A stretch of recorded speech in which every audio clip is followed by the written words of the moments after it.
ابھی ہم اور آپ عید الاضحیٰ کی عظیم ترین تاریخ سے گزر کر آئے ہیں، عید قرباں سے ہو کر کے آئے ہیں۔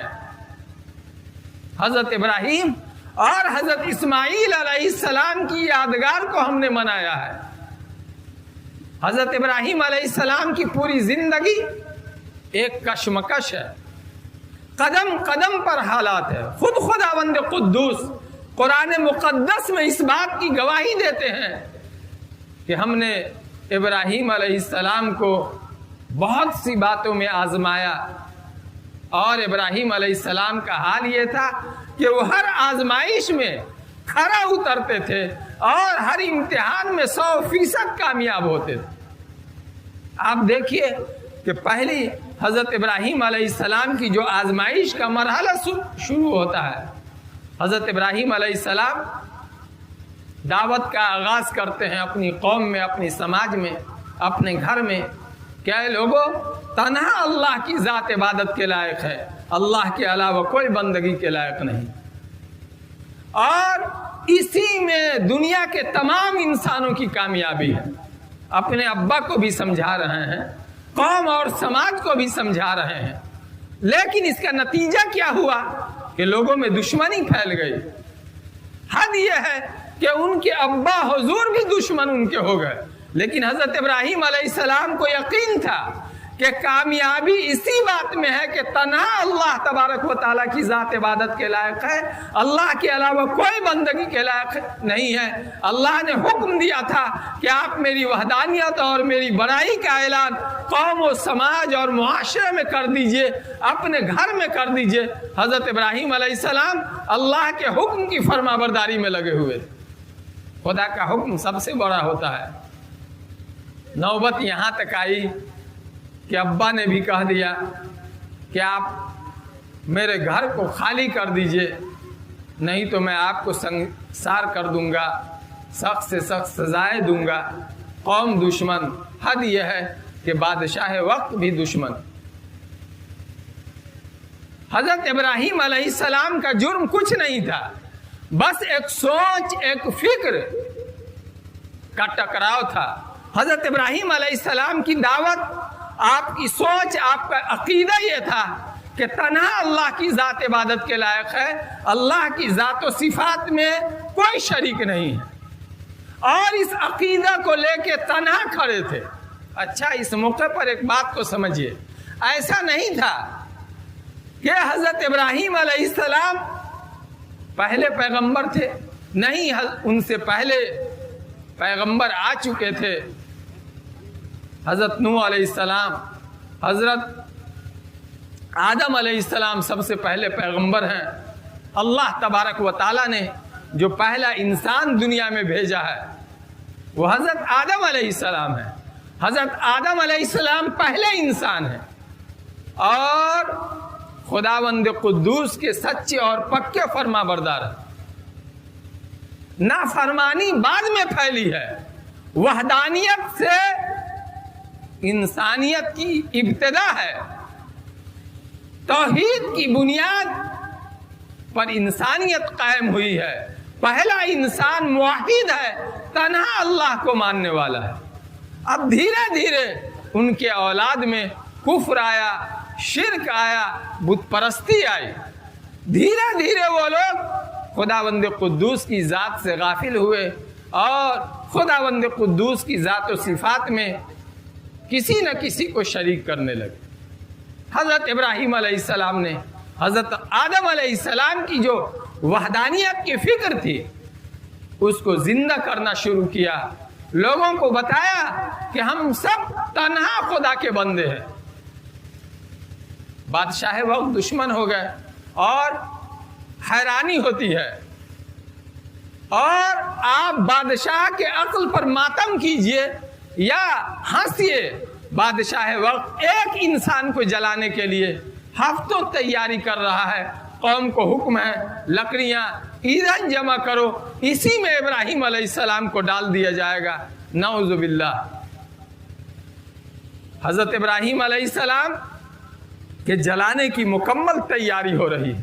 حضرت ابراہیم علیہ السلام کو معلوم ہے کہ ہمارے جلانے کے لیے لکڑیاں جمع کی جا رہی ہے، ایندھن جمع کیے جا رہے ہیں، قوم کا بچہ مخالف ہے، حد یہ ہے کہ بادشاہ وقت ان مخالفین کی سرپرستی کر رہا ہے، لیکن قربان جائیے حضرت ابراہیم علیہ السلام کے ایمان پر کہ اسی یقین کے ساتھ، اسی اعتماد، اسی وثوق اور اسی بھروسے کے ساتھ اپنے سماج میں، اپنے علاقہ کی گلیوں میں گھوم رہے ہیں اور لوگوں کو دعوت دے رہے ہیں، خدا کی بڑائی کا اعلان کر رہے ہیں۔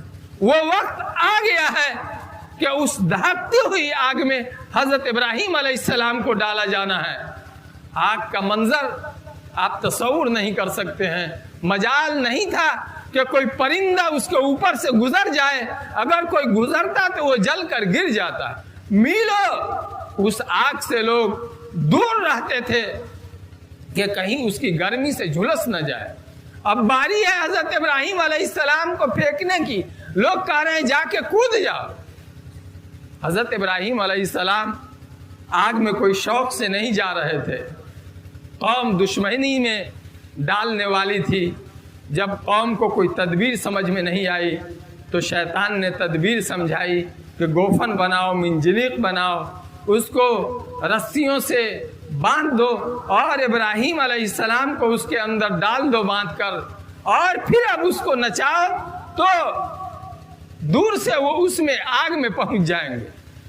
میرے بھائیوں اور بزرگوں، وہ عجیب و غریب منظر تھا۔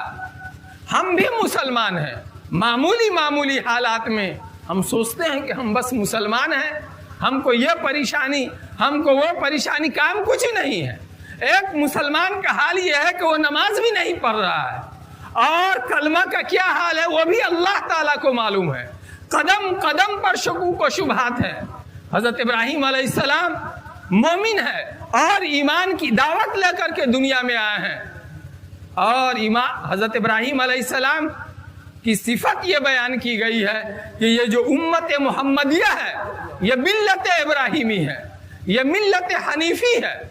اس امت محمدیہ کو، اس دین محمدی کو دین ابراہیمی سے زبردست اور مضبوط رشتہ ہے۔ جب حضرت ابراہیم علیہ السلام کو گوفن میں ڈال کر آگ کے اندر پھینکا جا رہا ہے، آپ ہوا اور فضا کے درمیان ہیں، جبرائیل علیہ السلام ظاہر ہوتے ہیں اور پوچھتے ہیں کہ کیا کوئی ضرورت ہو تو کہیے کہ ہم آپ کی مدد کے لیے آئے ہیں، آپ کی مدد کے لیے تیار ہیں۔ ڈوبتے کو تنکا کا سہارا ہوتا ہے۔ قربان جائیے حضرت ابراہیم علیہ السلام کے ایمان پر۔ حضرت ابراہیم علیہ السلام فرماتے ہیں کہ ضرورت تو ہے لیکن آپ کی ضرورت نہیں ہے، میرا رب میرے لیے کافی ہے، میرے اللہ مجھے دیکھ رہا ہے۔ جبرائیل جیسے مقدس فرشتے کو اس عجیب و غریب حالت میں دو ٹوکا جواب دے رہے ہیں کہ ضرورت تو ہے لیکن مجھے اپنے رب سے ضرورت ہے، میرے لیے میرے اللہ کافی ہے۔ اس وقت بھی دھیان ہے، جبرائیل علیہ السلام بھاگے بھاگے اللہ کے پاس جاتے ہیں، کہتے ہیں کہ یا اللہ کیا ہوگا؟ کہتے ہیں کہ ہاں مجھے اپنے خلیل سے یہی امید۔ میرے پیر و مرشد حضرت عبد شاہ مفتی عبداللہ صاحب پھول پوری رحمۃ اللہ علیہ جب اس واقعے کو بیان کرتے تھے تو زبردست رقت طاری ہو جاتی تھی۔ حضرت ابراہیم علیہ السلام کے جواب پر اللہ تبارک و تعالیٰ فرماتے ہیں کہ ہاں مجھے اپنے خلیل سے یہی امید تھی کہ اس حالت میں بھی ان کی نظر کسی اور کی طرف نہیں جائے گی، مدد کے لیے کسی اور کی طرف وہ ہاتھ نہیں بڑھائیں گے، بلکہ اس حالت میں بھی مدد کے لیے تنہا مجھ سے امید وابستہ رکھیں گے۔ ادھر بارش کے فرشتے انتظار میں ہے کہ کب حکم ہو کہ ہم بارش برسا دیں، لیکن اللہ تبارک و تعالیٰ کا حکم آ گیا، قلنا یا نار کونی بردا وسلاما علی ابراہیم۔ ساری تدبیریں فیل ہو گئی، بادشاہ کی طاقت و قوت اور قوم و سماج کی طاقت و قوت ذلیل اور رسوا ہو گئی۔ حضرت ابراہیم علیہ السلام فرماتے ہیں، تفسیر میں لکھا ہے کہ 1 ہفتہ تک اس آگ کے اندر رہے ہیں، اور فرماتے ہیں کہ اس آگ کے اندر جو مجھے آرام ملا، خدا کی قسم نہ اس سے پہلے مجھے آرام ملا تھا اور نہ اس کے بعد مجھے کبھی آرام ملا اس طرح۔ یہ خداوند قدوس کی شان ہے۔ میرے بھائیوں اور بزرگوں، ضرورت اس بات کی ہے کہ ہم یقین پیدا کریں۔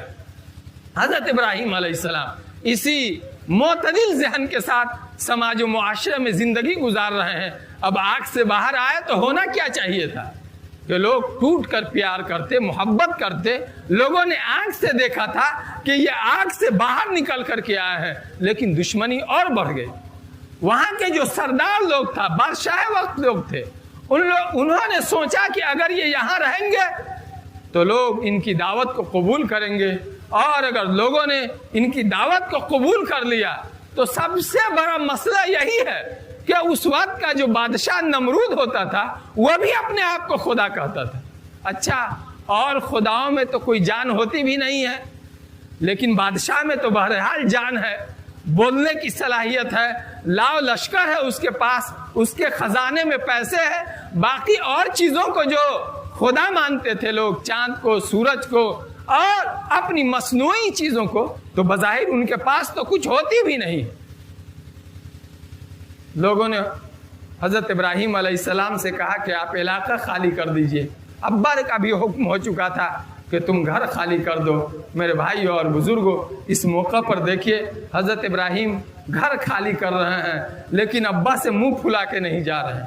کہہ رہے ہیں کہ ابا السلام علیکم، اور آپ کے لیے میں دعا کرتا رہوں گا.